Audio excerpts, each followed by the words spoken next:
Hi, and welcome back to another episode of the Multifamily Masterclass. I'm Bart Deal, and today I'm joined by our two amazing guests, Jamison Manwaring and Heidi Butler. We got two great topics we want to talk about, and they're hot topics. If you watch the news, you're on X, you'll see this is a common topic. First one is market volatility versus real estate stability, and the second topic is tariffs and their effect on multifamily. So the first thing I want to dive into is an article from Fidelity, and it was titled The Fear Index. So the CBOE Volatility Index, also known as the Fear Index, measures the market's expectation of volatility in the S&P 500 index over the next 30 days. It's a forward-looking gauge, so not a measure of past volatility, and is calculated using the prices of S&P 500 options. A higher volatility index generally indicates that investors expect a more volatile market, while lower volatility index suggests a lower expected volatility. So we'll put the chart on the screen, and you can see that in March, it's reaching a really high. It's almost doubled since February. So my first question to Jamison, the VIX, the volatility index, investors are clearly bracing for more stock market volatility. What factors are causing this volatility in the market? How do we react? There's basically one factor that's causing all of this right now, and that's the new administration, and specifically right now the tariffs that have gone out over the last 10 days or so. We're sitting here the 14th of April, and on April 2nd, the new tariff regime kind of came into play. And it was a lot higher than what most people in the market expected, meaning that the tariff amount was a lot higher than what they thought. Some people even thought it was only a way to negotiate with foreign countries, that it wasn't actually going to come into play. And so you immediately began seeing, as some of the as those tariffs were implemented, we saw a huge drop in values across the board. We saw people moving assets from American-based assets to other international companies. For a while, we saw the 10-year bond. There was what they call a fleet of safety from equities to fixed income or to treasury bonds. And then that didn't last forever, and a few days later, the bond market started being impacted, and bond rates started going up, which is what we didn't want to see. So, yeah, this has been a lot more volatile than people were hoping. People in the business world who I think continue to believe in some of the main policies of the new administration, mostly lower regulation, lower taxes. That was really the promise. Tariffs weren't a big part of the campaign. A lot of people during the campaign who supported the president said that tariffs probably weren't ever going to actually happen in a large proportion, that it was more of a negotiation. Yeah. Even though there were tariffs in his first administration. And now what we're seeing is, no, this is coming into play big time. And if you look at the VIX, the chart here, January and February is pretty stable, but it's had a huge spike. Investors don't like uncertainty. We don't like not knowing the rules of the game. Yeah. Markets don't like knowing the rules of the game. We don't like not knowing what's it going to cost to import. I mean, some of the people who I know who are in the business world and who sell products, they're just in a state of unknown as to what am I ultimately going to be able to buy my product from, China or another country that comes to the U.S. and sells to a consumer. They just have no idea, and so that it's the market tends to be forward looking, and it takes into account a lot of what people are experiencing. But if you're really running a business and you get your product you sell in the U.S. offshore, it's a really rough time to be in that business right now. Uncertainty. Now, thinking about that overall, is the uncertainty, especially with our administration, in his plans with tariffs, or, I look at it, it's the uncertainty because of the modifications he's making to his plans. He goes out with a plan, we're making tweaks to what we originally said, and that's really leading to the uncertainty, not necessarily the tariff, the initial plan, but the modifications, the changes, the pauses. Are we coming back? Is that what you're seeing as well, or is it just his original plans are scaring people?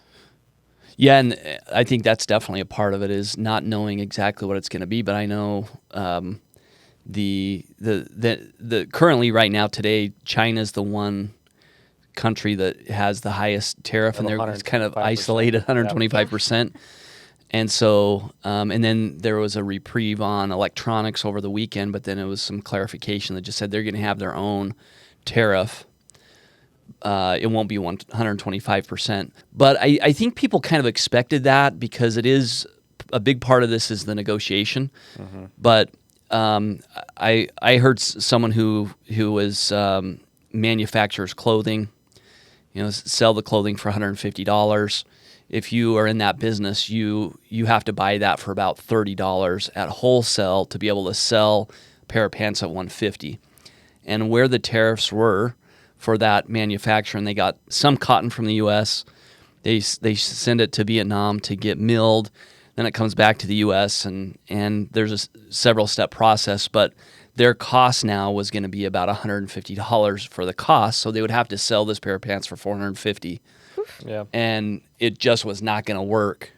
And it doesn't appear that there's going to be a change, across the board, that the tariffs are going to be gone. That's not going to happen at this point. I think everyone knows they're going to be there. So a lot of businesses have to now go work this out to see if there's even a business anymore. Can you have a clothing business that has to make all the clothing in the U.S.? It's really tough, because it's $1.50 per hour in Vietnam for that labor, and here it's $15, $16 for the labor, and so it just makes it really, really tough. We talked a lot about the effect it has on business, but as an investor yourself, how are you navigating market uncertainty? Are you diversifying right now? What's that look like, Jamison? Well, we talk to a lot of investors as well, and we get a feel for what people are doing. I know some of the investors we've talked with that are bigger investors have pulled their money out of the market. We talked to one investor about 30 days ago who just had this uneasy feeling and luckily pulled a bunch of money out of the market before all this happened. And they were investing in one of our projects, so I knew the timing, and then had a conversation with them a few days ago, and they were quite happy of their timing. But it's impossible to time the market. Yeah. But I think that if you are invested, you just have to ride the wave, because you can't time this. You don't want to pull your money out now, because you don't want to bring all of your money out. But you want to maybe say, well, let me change my exposure a little bit. Let me change my proportion of higher risk investments. Yeah. And then for us as a real estate investment company, we think in our industry the next few years are going to be very good when it comes to rents and rent growth. Housing continues to be very expensive if you're going to buy a house. And so you're looking for opportunities of where can you put capital that you think are going to be good over the intermediate term, 2 or 3 years, and you just have to stay invested. Investments struggle. They're not always going to go up and to the right, and that's never been the case and never will be. So at this point, you just have to test your determination a little bit. Yeah, and I feel like for the investor that is maybe a little bit more worried, they want more conservative returns. This topic is called market volatility versus real estate stability. So, real estate's a great asset. It's fixed. Although right now, we're at a low in terms of values. We do expect it to go up. So if you're an investor looking for conservative returns, right now, real estate might be the right time, specifically multifamily. And I think we have to look at, I invest a little bit in stock, majority in real estate, but you can find conservatism in each one and higher risk in each one of them. So it's a lot about your appetite. You got to look at your overall market. That's what we love about Phoenix. It's a really stable market overall compared to a lot of different markets in the U.S. So if you're looking for conservative markets for real estate, Arizona's it. You can find general conservative stock market stocks that you're looking for, but overall real estate is a tried and true method.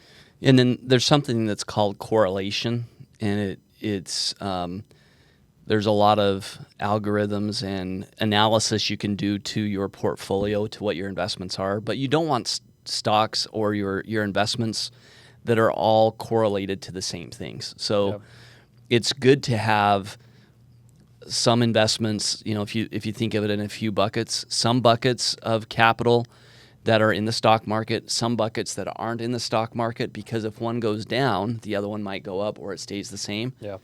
And that's also called diversification. So those two things, not investing in stuff that's correlated and and having some diversification in your portfolio, is what kind of gets you through the hard times like this. Yeah.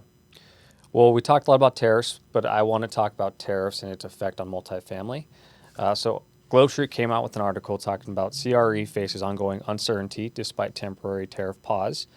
And it says in here, businesses and stock traders alike have welcomed President Donald Trump's announcement of a 90-day pause on tariff increases yesterday. However, this temporary reprieve has done little to alleviate the uncertainty surrounding the administration's long-term trade strategy in the market. What effect do you guys think, and I'll just start with Heidi, what effect do you think tariffs right now are going to have on the multifamily market? Yeah, and I mean, we've talked about this a little before. It's the new builds. It's, money for construction, starting the process from the beginning, maintaining houses, things like that are going to go up in price. Owning real estate, multifamily right now is actually pretty okay. Unless you're planning to do major renovations overall, being in that business is not hard. It's the new builds that are going to really struggle. Yeah, if you're an operator, you're in good shape right now because supply is dropping off. We already knew that even before the new administration came in. But with all the new policies around tariffs, what's going to happen with the cost to build? The cost of materials is going up because of tariffs. If you own assets, you seem to be in good shape for values going up over the next few years. Yeah, and we're not renovating our properties at the same pace that we did a few years ago. We're letting stuff ride a little bit longer because the cost to put in new kitchen cabinets, cost to put in new appliances have gone up. So you really have to justify that investment, that you're going to get a return on that investment. And when the cost goes up, the return has to be higher. So right now we're just operating our projects. There'll be a time where we do want to go renovate, try to push rents. But right now it's a good time to hold. And then us and other companies, other friends in the industry, rather than build from the ground up, they're buying existing assets, especially because you can get good deals right now on existing assets from folks who are in a distressed situation. Mm-hmm. Or if you're just buying properties right now, even if they're not distressed, you can get better deals than you have been able to in a long time.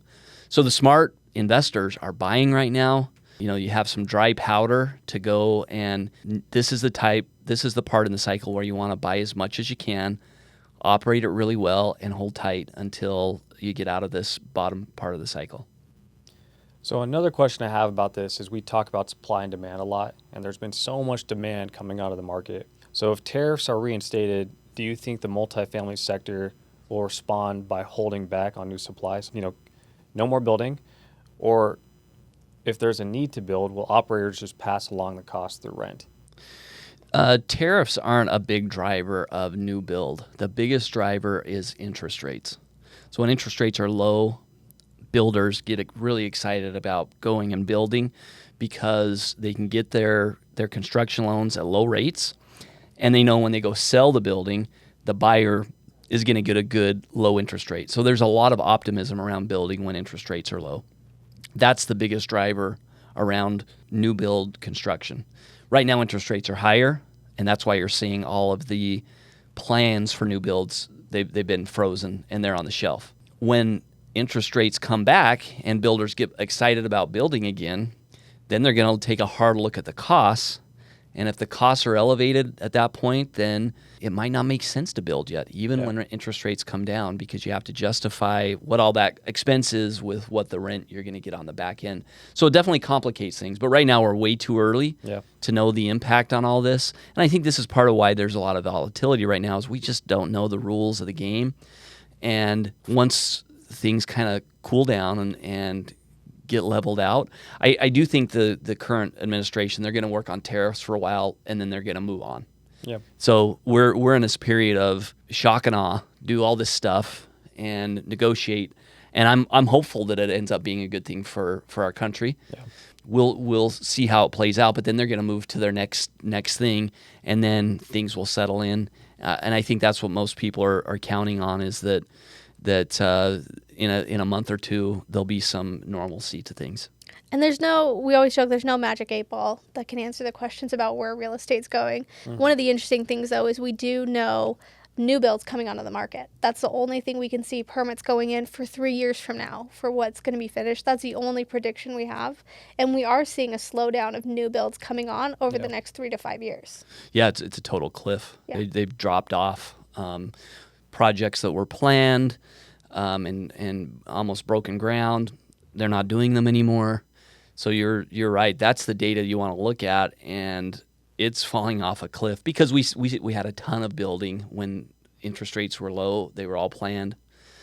So that is something that as an apartment owner, we watch very closely, and we're expecting that's going to impact our industry a lot as new builds get frozen and they don't come to fruition.